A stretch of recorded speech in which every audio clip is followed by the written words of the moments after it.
Welcome to Refined Resilience. I'm your host, Carrie Hill, and on this podcast, we highlight the small moments that shape our journey toward greatness and remind us that resilience isn't linear.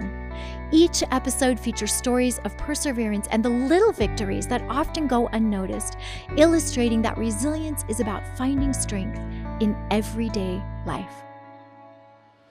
Welcome, everybody. Today we are flipping the script, and I am going to be interviewing Carrie Hill. My name is Eric Dahl, and as always, we have Carrie, but she's in the other chair today, and this is going to be a lot of fun.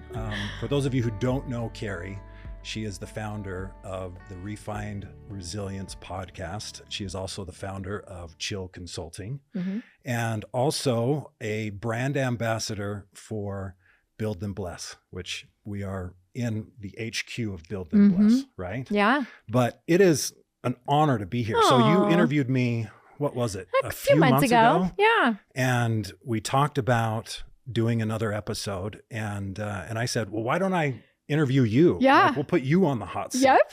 So I hope that you enjoy this as much as I had anticipated that maybe you would, but maybe it's going to be kind of like a fish out of water where you're used to asking the questions. Yeah.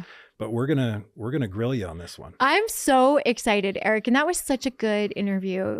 You have such a good, beautiful presence about you, and the content that you shared with me, I really, really valued. And so I felt when you made that kind of in jest, actually, I was like, no, actually, I think you'd be a really good person to interview me. So I trust you. Well, let's do it. Let's have some fun. So this will be great. I hope not to let you down, but like I say, it's just an honor for me to be here. Thank you. And I have so many questions that I want to dive into and really kind of dissect the brilliant brain of Carrie Hill. Oh my goodness, I pay him to say that.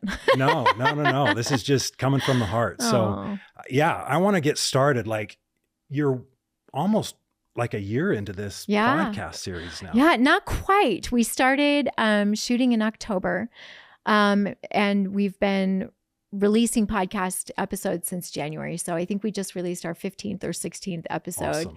And, but we've been consistently recording since October. So I've got so many amazing interviews to come.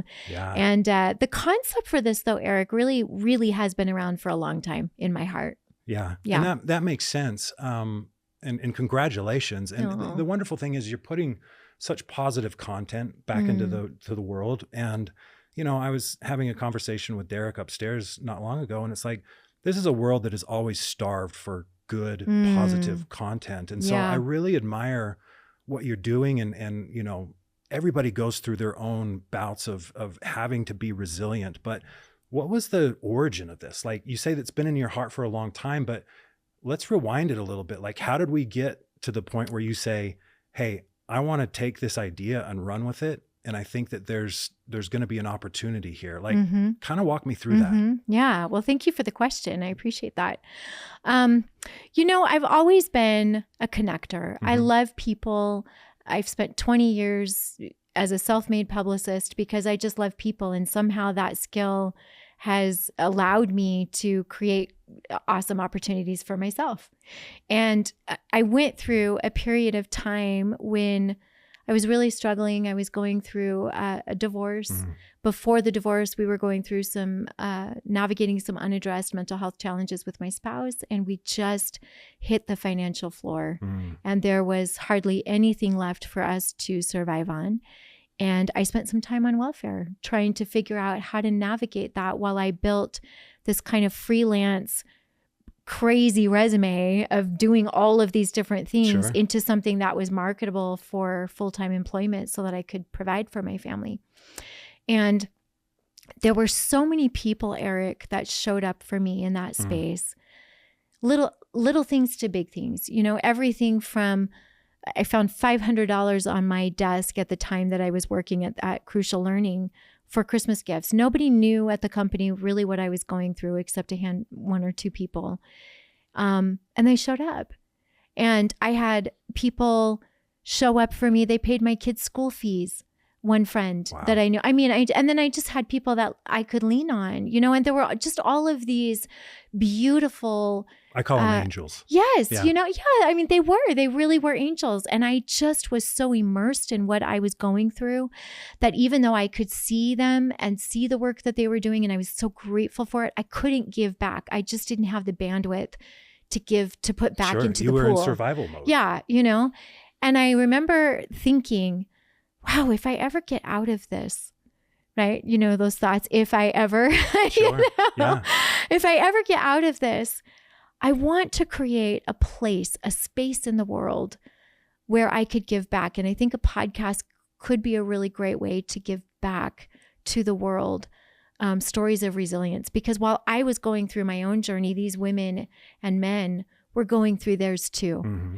But I didn't ever really ask, what's going on with you? What is your story of resilience right now? Because we're just all in our own little spaces. Sure. But they made the time. And I thought, I'm going to make the time at some point in my life to give back.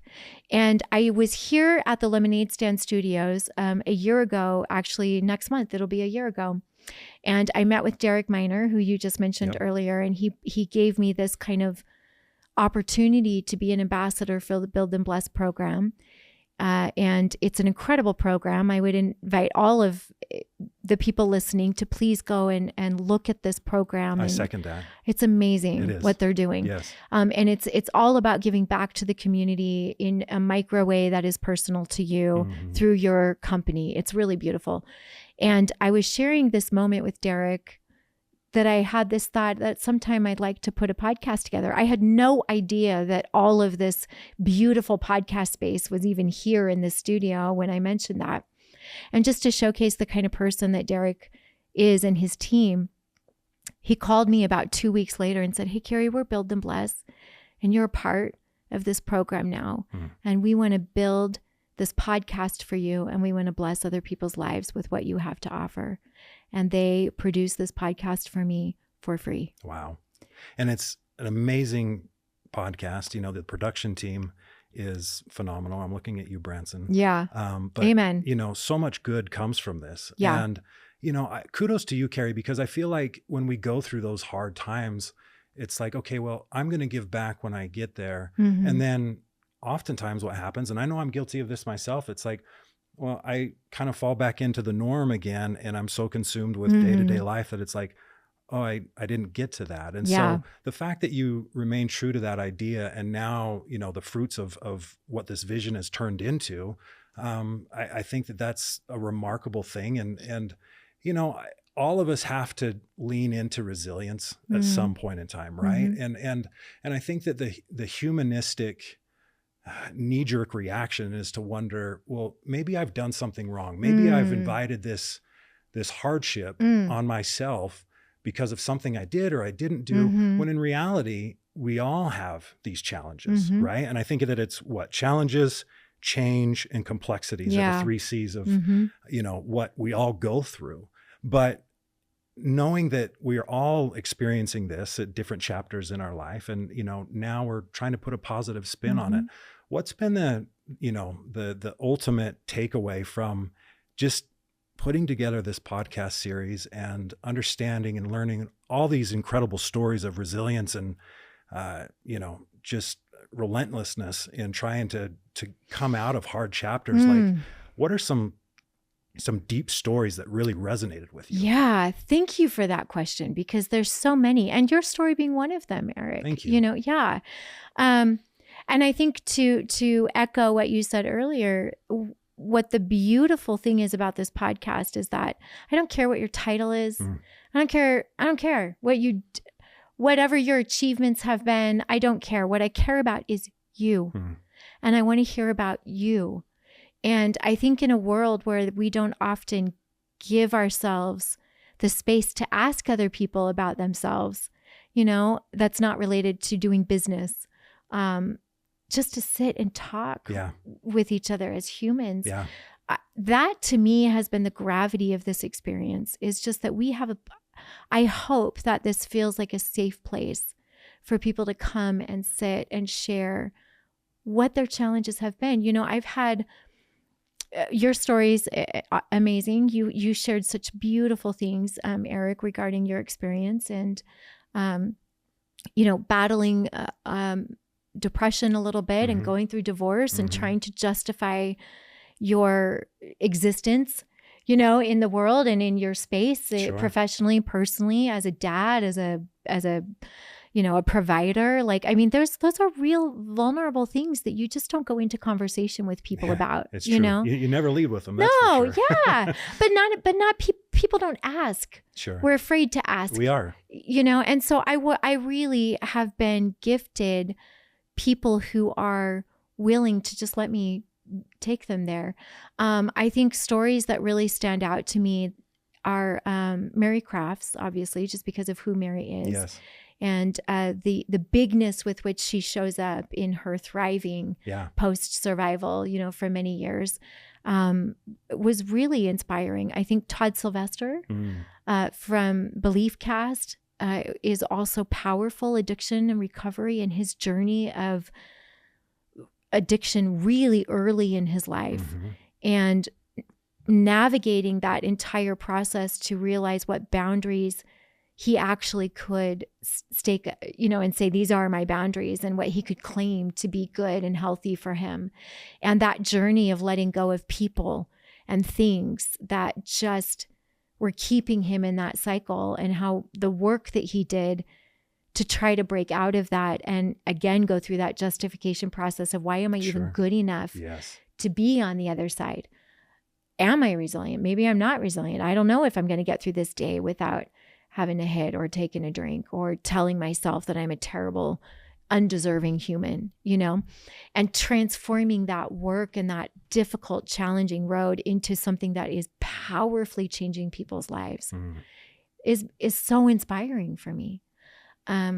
Derek's story of really, having his father be his mentor, his ultimate example of strength and masculinity in the world and doing good things, and the loss of that. It could just go on and on and on. Every guest that sits here has been through something that deeply resonates with someone else that's listening. And I think for me, the biggest takeaways have been, we do all go through everything. Whatever your everything is, we're going through it. We're better going through it together. Yes. And you are going to get on the other side of it. It is the examples of that, the evidence of that is here. We do get to the other side of it, no matter how challenging that moment is. And what you do with it on the other side is the thing that makes you really powerful. I love that. Yes. Yeah. Yeah. It's what you do with it, because it's unavoidable, unfortunately, Yeah. that you're going to go through something. My dad taught me, none of us make it through this life unbattered. Yeah. We're all battered to a degree, unfortunately. Right. But what are you going to do with it? Yeah. Now, I want to go back, and you said something that I think touches upon the uniqueness that you have as a beautiful soul. And coming in here before and sitting in this chair when you were interviewing me over here, I was surprised at how quickly I put my guard down and I was able to be vulnerable with you.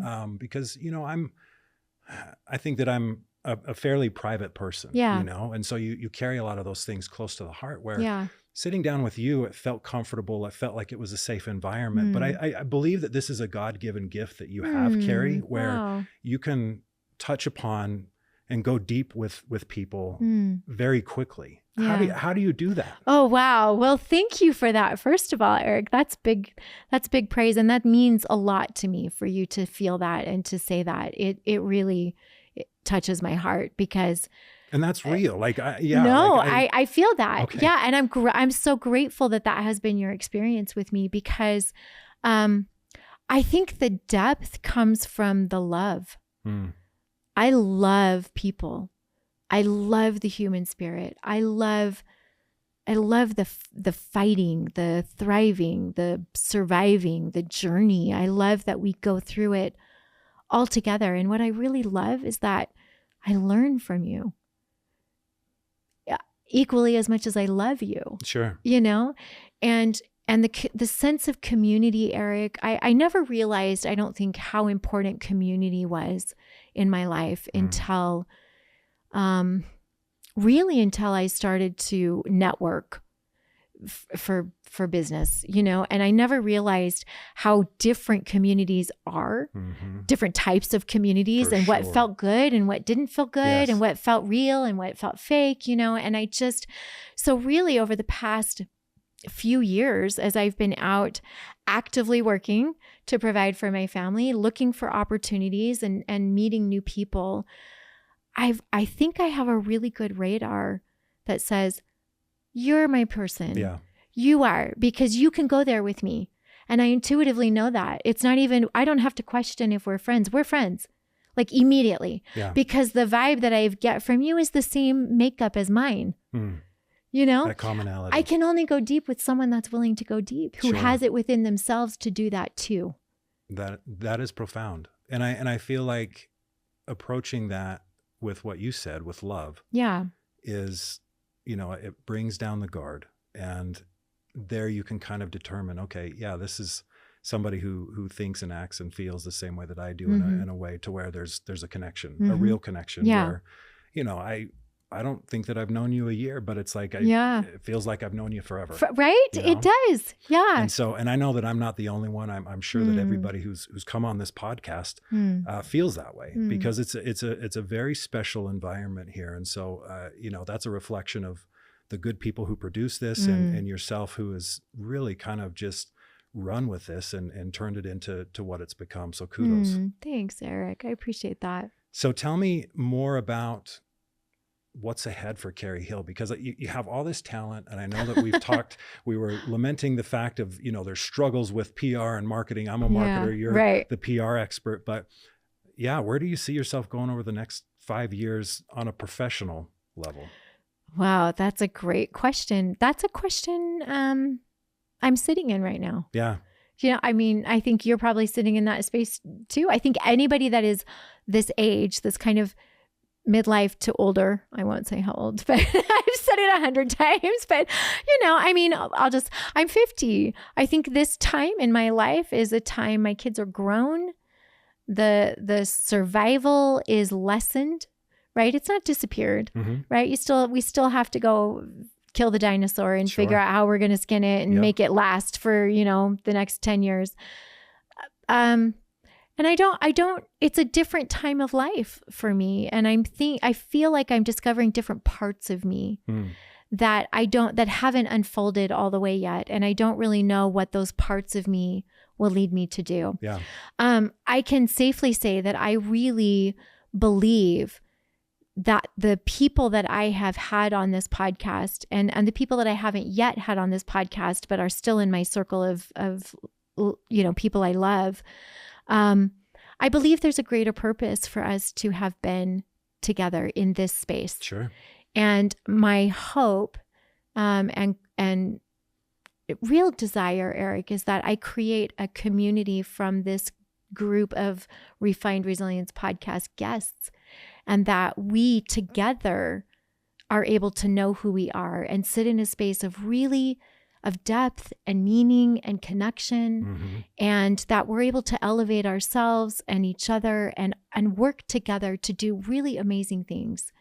And the intention with this podcast is not just to stop at the podcast, but it is to maximize the people that have been here. We have something really special. I agree. Yeah. It's really special. Well, and it's defining the tribe and understanding that you're bringing, that's right, you know, the tribe together. And, and that makes sense. And, you know, you're right about the fact where there are, in life, there's so many uncertainties. And from a professional level, I'm also at that same chapter where it's like, there's a lot of things that I may not have a firm grasp on where I'm going to be 5 years, 2 years, 1 year down the road. But I'm now old enough to where I recognize, well, I made it through before. And, you know, if I can surround myself with a good group of people, a tribe, good things will happen. Yeah. And I think that you are also one of those individuals who's looking first to give, looking first to understand. And that kind of goes back into that approaching things with love. And that creates an environment where a lot of opportunities can be, figured out if you're aligned in purpose and in heart with people who you feel like you really identify with. So I think that this is a beautiful opportunity to connect with a lot of those, impressive people who, again, have gone through their own versions of challenges and have been resilient and are now better for it because they're on the other side. Yeah. And it's interesting too, Eric, because I've sat, as a host and asked, it's interesting to see where people are, including myself as a reflection, where people are in their journeys. It's called refined resilience because resilience isn't linear. It is constantly being refound. Yes. Like I constantly have to go back to the board. I lost a contract a few days ago. I didn't lose it. It was just over, Yep. And I thought,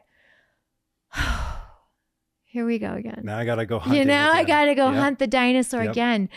And okay, what tools are in my toolkit? Yeah. Where are the low-hanging fruits? That's right. What can I draw upon? Yeah. What can I use right now to get me to the next point? And I think what I really have appreciated about the people that have been on this podcast and beyond, anyone that's listening has their own journey of resilience and refinding that and what that looks like for them.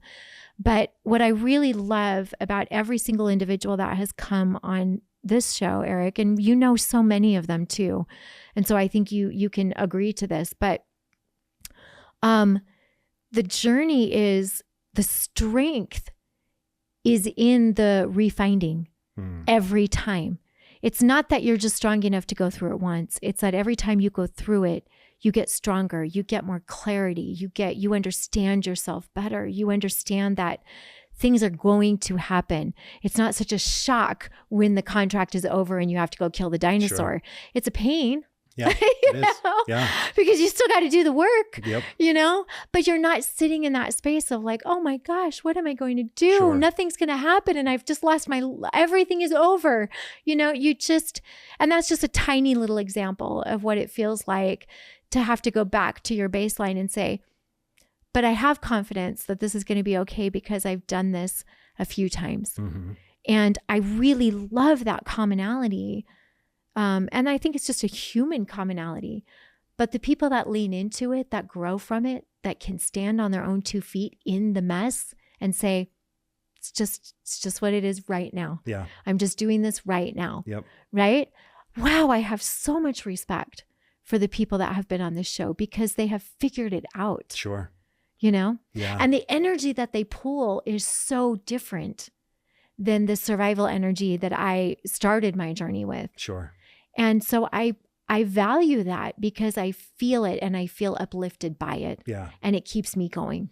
I love that. I saw a meme, I think it was earlier this week, and it stayed with me. It's a very stoic approach to life. And it said, if you're tired, do it tired. Yeah. And I feel like all of us are tired. Yeah. All of us are trying to push through, and there's uncertainty and there's fatigue that we're having to deal with emotionally or physically or whatever. But we put our brave face on. Yeah. And to me, my tribe is people who understand, we're not going to have this cush life experience always. It's going to be challenging, but the people who, I'm not trying to be negative, but it's the people who are like, oh, I can't catch a break. I can't seem to get anything to go in my favor and everything sucks.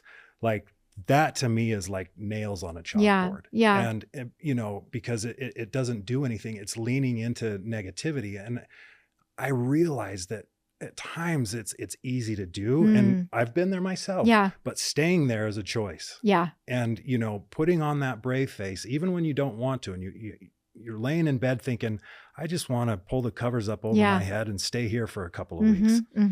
I feel that a lot. Yeah. Even now. Yeah. But it's the people who say, no, I'm going to make something happen. And usually that's the beginnings of something special. Yeah. Well, and I think too, we talk about that. Put on your brave face, put on a smile, fake it till you make it. All the things that we hear, to get us through, which, you hear and you think, oh, that's so cliche. Like, just shut up. Like, what do you know? Yeah. You're not in my shoes, but I really feel like if you massaged that a little bit more, get up anyway. Yeah. You don't have to put a brave face on. You do have to get up and move, right? And you can do that scared, and you can do that tired, and you can do that in pain, and you can do that in the grind. You can get up and move forward. And if you can do that, guess what gets easier to do? Getting up and moving forward. Yeah. And then the brave face that you would have had to put on initially becomes your actual face. It's no longer a facade. It's no longer a cliche that you tell yourself. It's authentic. You've now developed what that means for you. And I think that in and of itself is so beautiful. Courage is, and I don't know, maybe you have I'll ask you this too, like your definition of courage versus, being brave. I think you can be brave in doing things that are unknown. Courage is what you do when you're in the unknown. Yeah. Do you know? Absolutely. For me, the brave feels like I got here. Yep. Now what? Yeah. And the courage is what you put on in the moment. It takes grit. It takes determination and perseverance. It's and the continuous effort of being in that space until you're not anymore. Wow. But the courageousness that you come on the other side with, power. Yes. Sheer power. You think of Joseph Campbell's hero's journey, right? Everyone has a sage. Everyone has a cave. Everyone has to go on a quest, and they have to have someone to guide them through that quest until they're strong enough to go through the dark cave by themselves. And now they have to do it blind, right? Like it's the most beautiful metaphor for being brave and courageous and coming out on the other side your own hero. Yeah. Because you did it, and we're all here. We're all the sages. We're all the people of wisdom offering it to each other. All it takes is the safety and the space of feeling like you can ask for that wisdom and we can give that back to you safely. We talk about that all the time in business, Eric. Safety, we want you to connect. Sure. Think how many networking opportunities you've been to, and it's all about, we want you to connect with authentic, interactions. And I believe that. And I believe that the most networking groups want that to happen authentically, But if you really look at what happens in these networking groups professionally, it's the personal relationships, the personal vulnerability, the personal safety, the personalized, customized, just to you experience of someone listening and offering what they can to help you. Yeah. It's not the business. It's that. Sure. And that's real. That is real. And I think that that's where it goes from superficial to, like you say, authentic. Yeah. And your soul can kind of identify with that immediately to where, if you're entering into those types of conversations, be it in a business space, having an empathetic heart and just listening. Oh my gosh. That does so much good. Yeah. Where, if you're the know-it-all and it's like, well, here's what you need to do. And it's like, no, if I really care about you, I'm just here to listen. Yeah. So empathy is hard. I don't know. We may have talked about this on maybe for like a hot second, but empathy is a hard emotion to cultivate. Tell me why. It's, for me, maybe not for everybody else, right? But it has been difficult for me because I think, Eric, to your point, like, well, this is what you need to do when you share a problem with someone and they say, this is what you need to do. An empathetic voice sits there and says, oh, I remember that feeling. I'm right here with you, my friend, because there was no answer that could have been right for me in that moment. So I'm just going to sit here with you. I'm not going to offer you advice. I don't have to be the sage if you don't ask me for it, but I feel what you feel. And that is like everything. Yes. Everything. For me, because I'm so high energy, let's go. Like, what are you sitting there for? Like, stop being a victim. Like, okay, you had your moment, you cried. I had my moment, I cried. Let's move on. I'll have a whole plan for you by the end of the conversation. We'll get going, you know? Sure. Yeah. You know, and I've had to learn over time through those really significant challenges, mental health of a spouse being one of them. No matter how much I wanted to solve the problem, it wasn't mine to solve, Eric. I had a different problem to solve because of that person's problem. That was mine to solve. But that person's problem was not mine. Therefore, I could not take the burden of that problem on, no matter how much heart I wanted to give it, how much love I wanted to give it. And it was coming from a positive place. And it was coming from a positive place. Question. But what I was missing was the ability to just sit in a moment without trying to solve the problem. Yeah. Because I'm so high energy. That's what I want to do. I want to fix it. Plus I'm a mom. Yeah. I want to fix everything, you know?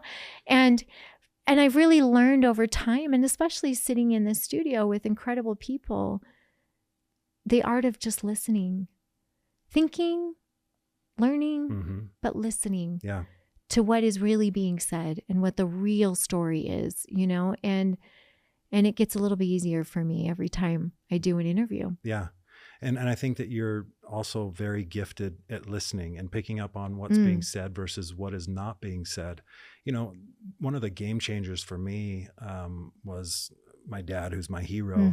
He told me a long time ago, when, you know, people are going through hard things, oftentimes, again, people out of the goodness of their heart, they want to fix and they want to be able to push things forward in a positive direction. But he taught me a simple phrase that I use all the time. And it doesn't matter what somebody's going through, but I found it to be so meaningful, which is, I wish I had the right words, but please know that I care. And that's like everything, you know? And so it's not fixing, but it's communicating that I love you. I'm here for you. And I understand that you're going through something significant and I wish that I could fix it, but please know that my love is real. And I'm here for you. You know, and I think so much support actually just sits in the silence. Yes. We want to fill, I think probably women more than men want to fill the space with something, you know, like I feel like I should be doing something here, you know, and I speak for me, not all women are the same, but you know, I've also learned the value of just silence, of just allowing somebody to have an experience. And sometimes the greatest support is literally to say nothing at all and just to let them go through what they need to go through. You know, and I mean, I'm faith-based Christian, you are as well, you know, and I think if you look at the ultimate conversationalist, the ultimate teacher, the ultimate, right? It's Christ. And he did that through listening. He formulated the concept, the story, the solution after the individual was complete with their thought, complete with their question, you know? And he didn't answer right away. Right. Let me just sit with that. Let me sit in the silence and feel what I feel. And then let's talk through that thing, you know? And so I really have come to a deeper appreciation for my faith in looking at Jesus Christ as an example of what it means to love somebody in their journey, to listen, to be quiet. And also it's possible to solve with a story. Yes. You know? We all love stories. Yeah. And it's the power of storytelling he's the ultimate storyteller. He is. You know? You know, one of, I don't know, do you know Brian Walden Pope? I love Brian. I love Brian. Yeah. And Brian taught me something that he learned along the way, and this has stayed with me. But this is a very Christ-like approach, which is, we were talking about parenting, and I was referencing my daughters, and he said, what I've learned along the way is you need to go to where they're at and stay there. And I think that so many times we'll go there, but then it's like, okay, now we got to move on. But if you go there and, to your point, listen and stay with them, that's powerful. Well, and also, you know, I don't know that this is Brian's concept, but he's a huge advocate of it, which is, you know, seek to understand first, to understand the other person first before you understand yourself. I've really taken that to heart. over the past couple of years that I've known. Actually, I've only known Brian, I guess, it'll be 2 years. I love him. Yeah. But I've really, over the past 2 years, really taken that to heart. And I've really made an effort to do that. And so much of this podcast is that. Let me understand you so I can understand me. Mm-hmm. You know? Yeah. And it's been such a beautiful experience to feel connected, Eric. Just feel connected.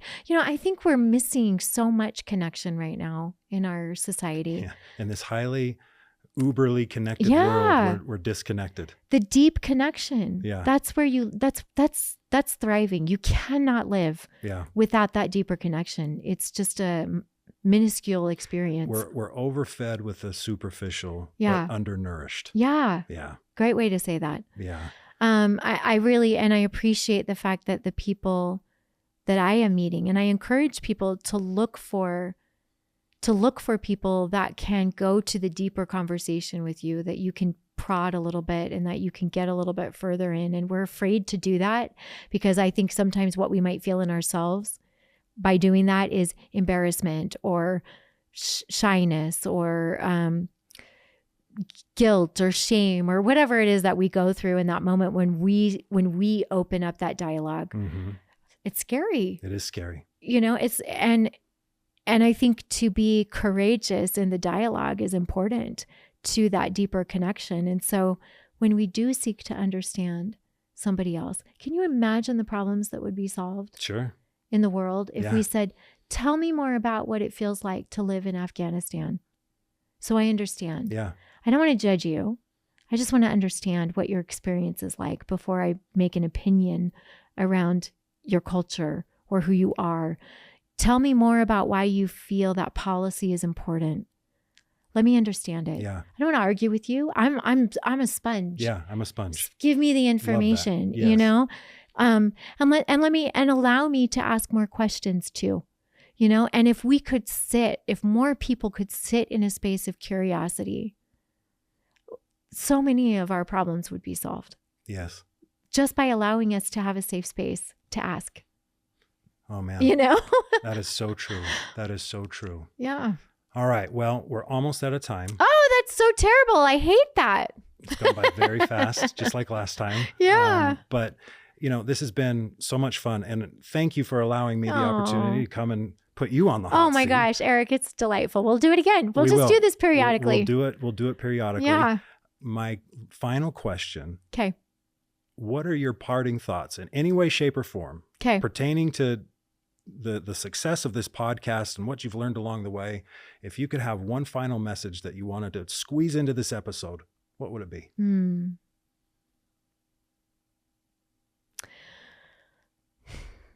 Don't be afraid to dream. Don't be afraid to create. Don't be afraid to be courageous in the mess. Don't be afraid. Thank you, but also thank you for being an example of that.